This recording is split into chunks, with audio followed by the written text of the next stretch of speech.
Hello everyone, welcome to Christine's Kitchen. It's been a long while since we cooked together. Now since we're all sheltered at home, I think we have more time to cook with our family and enjoy delicious food. So now today, I would love to share with you a very delicious tomato meat sauce that I learned from Chef Marcella Hazan. It's Bolognese Ragu. It's super delicious to go with pasta pappardelle.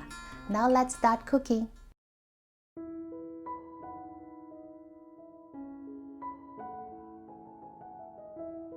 So for the meat, I'm using 20% ground beef. It's super important that you don't use very lean beef. Need some fat here to bring out the richness and tenderness of the meat sauce. As for the tomato, since we are not in the peak season yet, I'm using San Marzano whole peel tomato can.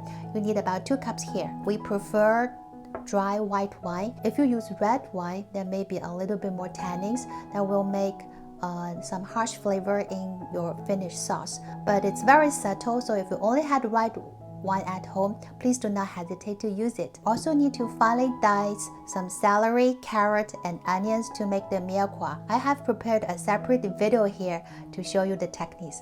Please check it out.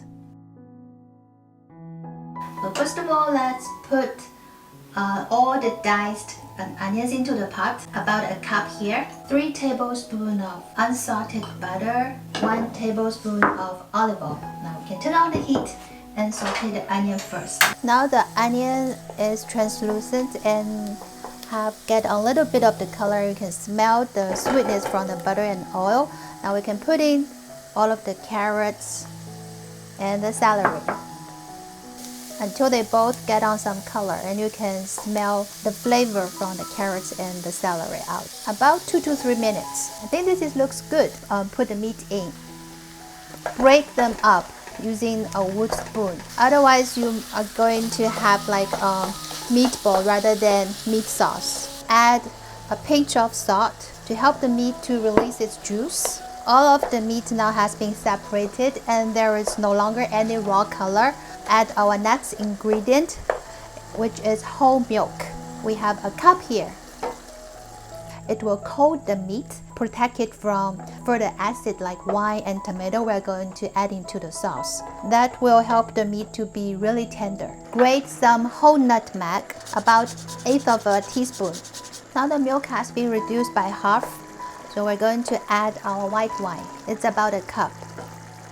We let it cook down, have most of the alcohol to evaporate. Now the wine has been reduced by half and I can no longer smell the strong alcohol flavor. We can add in our tomato sauce. These are whole peeled San Marzano tomato. I haven't really chopped it. So after I put it into the pot, I will just use my spoon to break it up.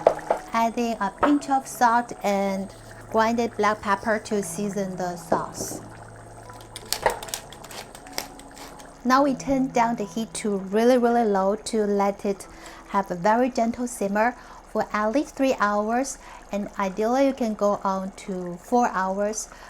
Just make sure it won't get dry out. So you check it periodically and you find it's too dry, you can add in a 1/2 cup to 1 cup of water to bring it back. And the key thing here, you want it to have a appropriate long, slow cooking time to bring out all of the complexity and richness of the meat sauce.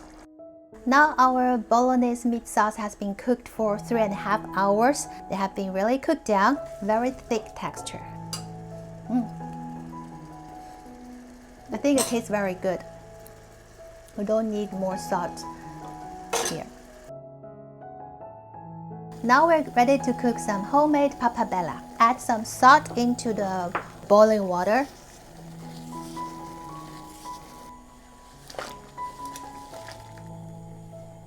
Put on the lid to bring it back to boil.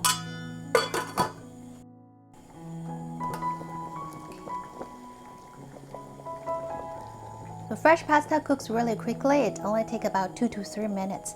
So let me taste it for doneness.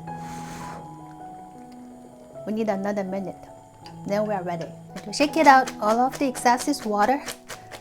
Okay, good. Mixing our tomato sauce.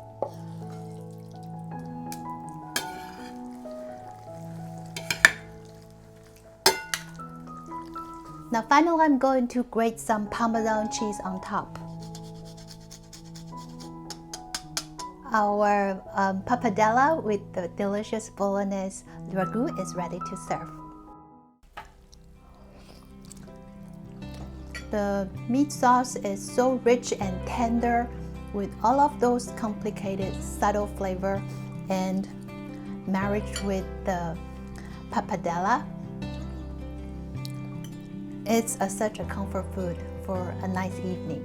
I hope you all enjoyed today's cooking and see you next time. Bye bye.